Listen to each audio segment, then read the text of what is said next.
Hello everyone. Today we're going to do metabolism and nutrition. Okay, let's get into it.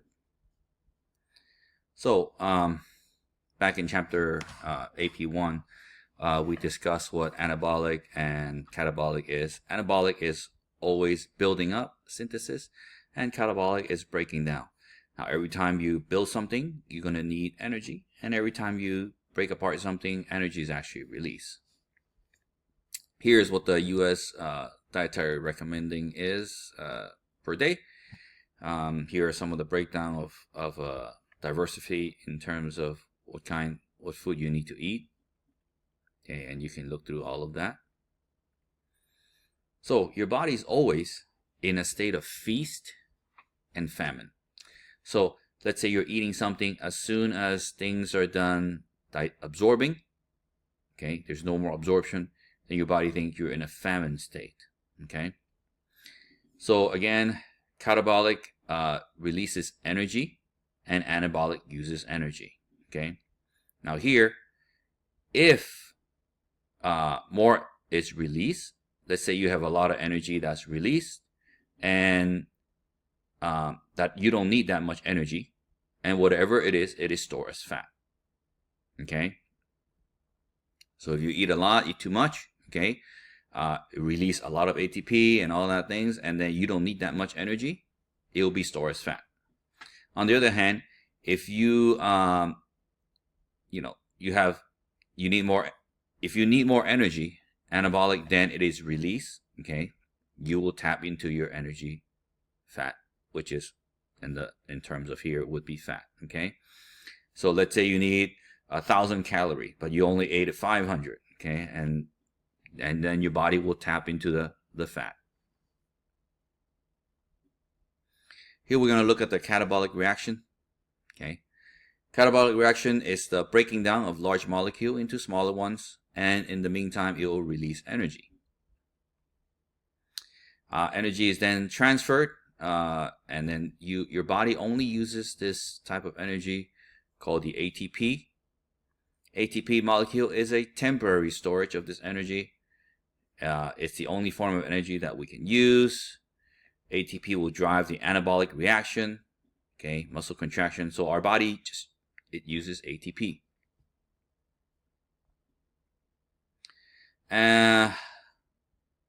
So what can we catabolize to get ATP? We just need to go through the process, and we're going to learn through this electron transport chain how energy comes about. Okay. While we can use a lot of organic molecule to release ATP, the most common will be carbohydrate. Okay. Or carbs become glucose. Okay. Triglyceride, which is fat, is via beta oxidation or ketogenesis. Amino acids from protein are usually made into new protein, but it can be broken down into energy. So most of our body, we use carbohydrate. Okay. Then we can tap into the fat, and we can also tap into protein. Okay. But again, it's mostly to make more protein. But if you eat too much protein, there's a step called the gluconeogenesis, which will then glucose, meaning it will turn into glucose, and you can make energy that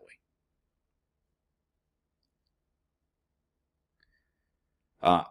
Anabolic is, again, building up, biosynthesis. Okay, your body life synthesis. Okay, reaction, it requires energy. Smaller molecules are joined to make bigger ones. When you have too much glucose, it is stored as glycogen and fat. Okay, fatty acid are then joined to make bigger ones called triglycerides. Amino acid will then make protein, and nucleotides will make nucleic acid. Okay. Hormone regulation. We've seen some of these hormones. Okay. Catabolic reaction is when you're in a famine state. Your cortisol will, this is the one I talked about. Okay, gluconeogenesis. Your body will make more glucose, for energy. Okay, glucagon, it is then broken down. Remember glucose, it is stored as glucagon. Glycogen. Glucagon is the hormone. Glucagon will break down the glycogen. Okay, here's the glycogen part, where glucose is stored as glycogen in the liver, and then later right there, glycogen. Okay, and then it is stored as fat. So glucagon is released also by the pancreas. It will break down glycogen and do glycogenolysis, okay, which is this term. It will break down glycogen. Your adrenal and epinephrine will also make glucose. Okay, so now this will be in your feast state, when you're eating so much, okay, when you have a lot to eat, or when you're in the process of digestion. Okay, your body is thinking, your body thinks there's a lot coming in. Again, we saw this is the hormone part. Okay, this is all in the pancreas. Okay, you will have insulin. Okay, it will absorb the glucose into your bloodstream. Insulin-like growth factor. You have growth hormones to start building muscle, bones, and adipose tissue. Your testosterone will also go up, and your estrogen will go up in the anabolic feast state. Oxidation reaction. This is just a term of transferring and moving of electrons around.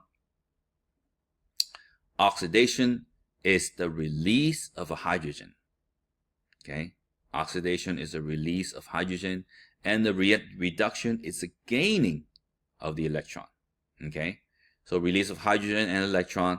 This one is gaining of the electron.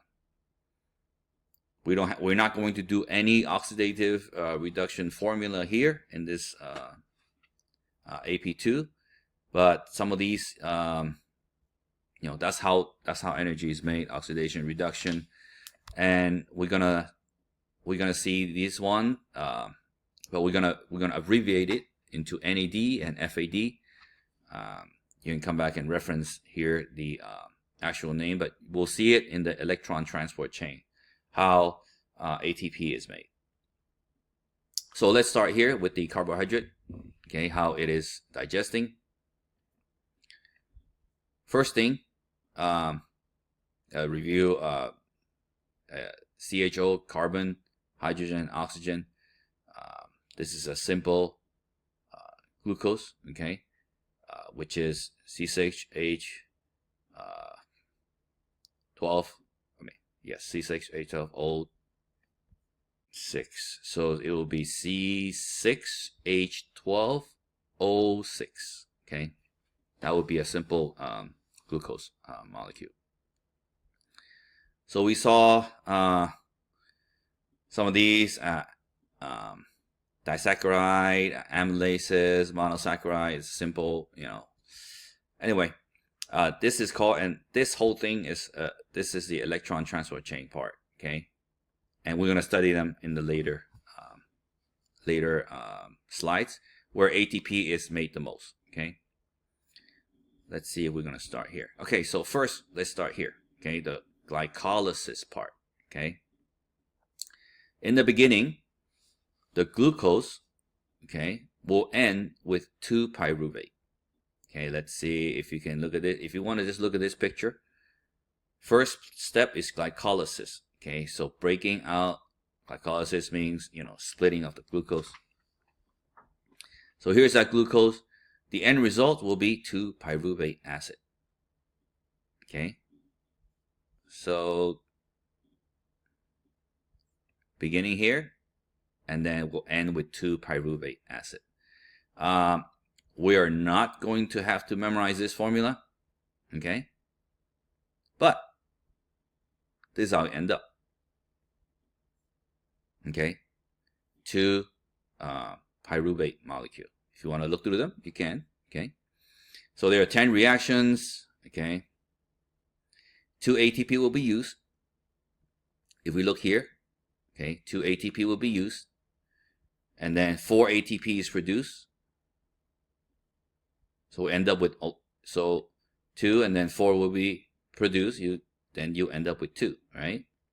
And then 2 NAD will be reduced. We saw NAD earlier. Okay, happens in the cytoplasm, and it does not require oxygen. Okay, so glycolysis is an anaerobic state.